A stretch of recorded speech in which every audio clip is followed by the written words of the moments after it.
Bonjour et bienvenue à toi dans le podcast Oser sa voix qui t'aide à faire de ta voix ton allié numéro 1. Je m'appelle Mélanie, je suis coach vocal et thérapeute et ma mission c'est d'accompagner les personnes qui manquent de confiance en elles à se connecter à soi par le biais de la voix. Ici, je te partagerai toutes mes connaissances autour de la voix, que ce soit de la technique vocale, mais tu comprendras qu'à mes yeux, la voix, c'est beaucoup plus profond que de la technique vocale, ça touche à l'être. Donc tu pourras entendre tous mes conseils, toutes mes introspections autour de la voix et tout ce que j'ai pu apprendre jusqu'à maintenant sur mon chemin. Ensemble, je nous souhaite de conscientiser un peu plus chaque jour qui nous sommes. Éveillons ensemble notre plein potentiel. Incarnons notre essence et prenons notre place, vocalement et physiquement parlant. Ensemble, transformons-nous. Allez, c'est parti. Je suis ravie de te retrouver dans l'épisode d'aujourd'hui où j'aimerais te parler des différentes critiques que l'on peut recevoir lorsque l'on chante. C'est jamais évident, je trouve, d'ouvrir un petit peu son cœur, d'ouvrir sa voix. Vous savez, quand on chante, on a souvent cette impression qu'on est un petit peu à nu face à notre public, face voilà, aux personnes qui vont nous écouter.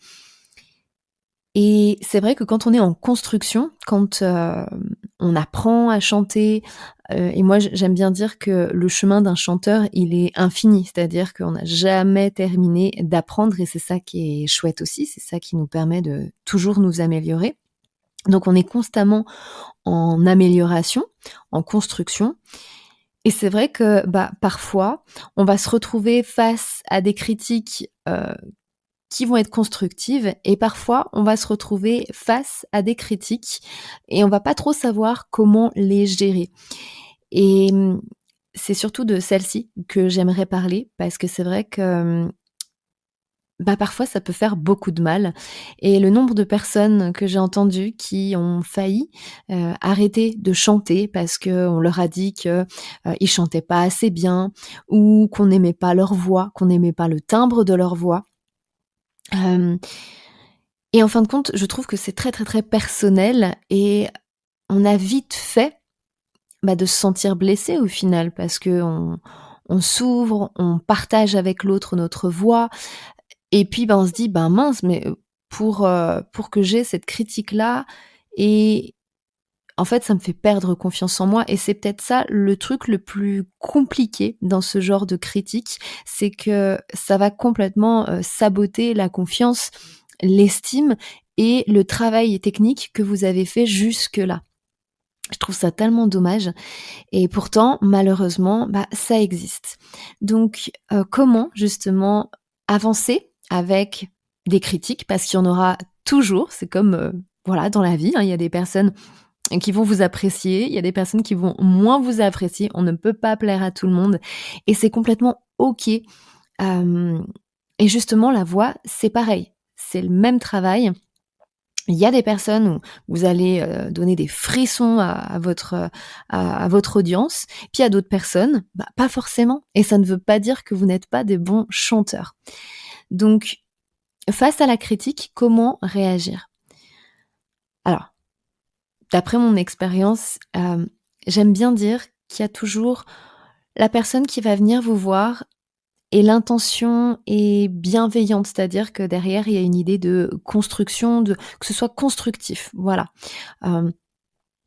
J'ai bien aimé. Par contre, c'est vrai que, à mon goût, j'ai trouvé que tu avais l'air un petit peu en manque de respiration, parfois.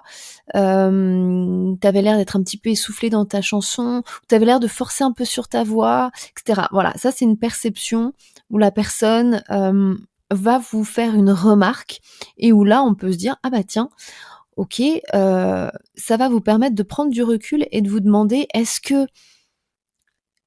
que cette perception, elle me parle? Est-ce que je la prends? Qu'est-ce que j'en fais? Dans tous les cas, de vous poser la question: est-ce que c'est bienveillant en fin de compte? Est-ce que c'est constructif pour moi? Et là, ça l'est. C'est une personne qui vous parle de son ressenti, de sa perception de votre voix. Donc on peut prendre ce commentaire et on peut simplement se dire: «Bah, je vais prendre un peu de recul avec et je vais y revenir» et je vais me demander: «OK, est-ce que du coup j'étais en manque d'air? Est-ce que du coup, j'avais tendance à forcer un petit peu? Comment je me suis sentie dans ma voix?»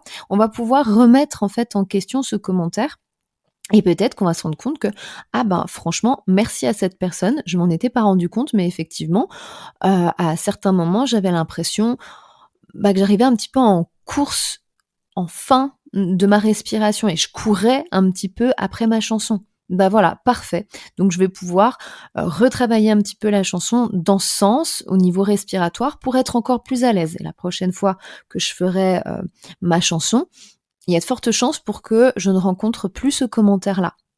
Donc voilà, il y a des personnes qui vont nourrir et enrichir votre voix, votre chanson.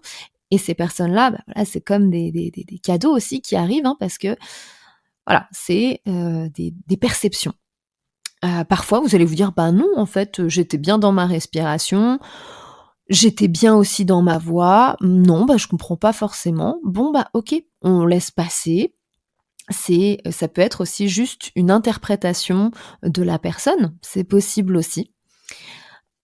Donc voilà, ça c'est vraiment pour le commentaire qui va être constructif, qui va venir nourrir notre travail, en fond. Et puis après, il y a ce qui est un petit peu plus compliqué à gérer, ce sont les commentaires qui sont parfois alors maladroits. Parfois les personnes ne se rendent pas forcément compte de l'impact que le commentaire peut avoir sur votre voix. Donc demandez-vous aussi, toujours quelle est l'intention derrière. Est-ce que là, l'intention c'est, c'est méchant en fin de compte? Et ça peut exister, hein, il y a des commentaires des fois, bah, voilà: «J'aime pas ta voix, point». D'accord, mais pourquoi? Bah, parce que c'est comme ça, j'aime pas ta voix. Bon, voilà, c'est un petit peu fermé, quoi. Donc si c'est fermé, ben, au final, on peut se dire: «Bon, ben, il y a aucune accroche en fin de compte. Voilà, la personne n'aime pas ma voix. Bon, ben, OK, je peux pas plaire, à tout le monde, c'est pas dramatique. La personne ne m'explique pas forcément pourquoi elle aime pas ma voix, donc j'ai pas d'axe d'amélioration en fin de compte». Voilà. Parfois, le commentaire aussi, vous allez vous rendre compte qu'il est fermé et il y a pas grand-chose à faire. C'est une interprétation pure et dure, hem, de la personne. Ta voix, elle m'irrite. Voilà, typiquement, ce commentaire-là, ben, on peut pas en faire grand-chose. Ma voix t'irrite, bon, bah, c'est bien dommage, mais je peux pas changer de tessiture et je ne peux pas changer de timbre. Donc du coup, face à des commentaires comme ça, prenez tout de suite du recul. Prenez du recul, c'est vraiment, très important, histoire que ça ne vienne pas saboter tout le travail que vous avez fait. Et j'insiste, parfois les personnes qui vous font ces commentaires, ben, ils se rendent pas compte à quel point pour vous ça peut être, blessant. Ils se rendent pas compte toujours à quel point ça peut être maladroit. C'est pour ça que la prise de recul est vraiment nécessaire. Donc on prend du recul et on remet en question. Est-ce que là je peux faire quelque chose de ce commentaire-là? Ben non. Est-ce que là j'ai un axe de travail? Non. Est-ce que quand on me dit que, ma voix irrite cette personne, est-ce que je peux y faire quelque chose? Bah, pas forcément, non. Et ça ne veut pas dire que votre voix irrite cette personne, alors votre voix est irritante.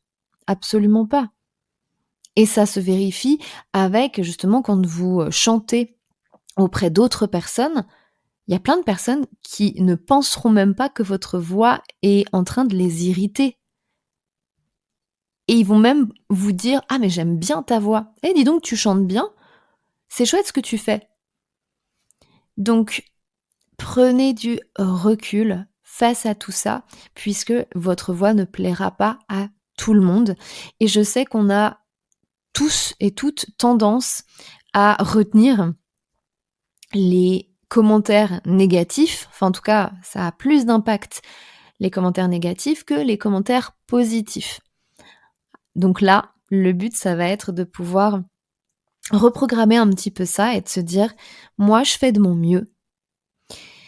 Et c'est aussi la manière la plus importante de ne pas avoir de regrets, à mon sens, c'est de se dire: «Moi, avec qui je suis aujourd'hui, avec ma technique vocale, avec mon interprétation, avec qui je suis, j'arrive sur scène, j'arrive face à mon public et je vais donner le meilleur de moi-même, avec qui je suis aujourd'hui». Et je sais que je suis en chemin, je sais que mon être sonore se construit chaque jour. Et de cette manière-là, vous, en ayant conscience que vous avez donné le meilleur de vous-même, le commentaire en face va avoir un impact complètement différent. Et c'est aussi la raison pour laquelle je trouve que c'est important de travailler sa voix en fond. Plus vous allez accepter votre voix, plus vous allez vous dire: «Bah oui, je suis pas parfaite, je suis pas parfait, j'ai des points d'amélioration, j'en ai conscience. Voilà, je m'améliore, je progresse chaque jour, mais moi j'accepte ma voix telle qu'elle est. Elle évolue, elle grandit, je l'accepte telle qu'elle est». Et si vous faites ce travail de fond, alors vous allez voir que les commentaires extérieurs auront beaucoup moins d'impact sur vous. Mais première étape, ça va être, voilà, de vraiment faire ce travail de fond, et en deuxième étape, d'analyser les commentaires que vous recevez pour prendre de la hauteur. J'espère en tout cas que ça va pouvoir vous aider ou que ça vous aidera par la suite. Je te remercie de tout cœur d'avoir partagé avec moi cet épisode. Si tu souhaites être tenu au courant de toutes les nouveautés, je t'invite à me rejoindre sur les réseaux sociaux. Le lien est dans la description. Si tu as apprécié ce que tu as entendu et que tu souhaites le partager autour de toi, c'est avec joie que je t'invite à le faire. Tu peux également noter et commenter l'épisode si le cœur t'en dit. Car si le podcast évolue, c'est surtout grâce à toi. Je te remercie et je t'envoie de douces pensées.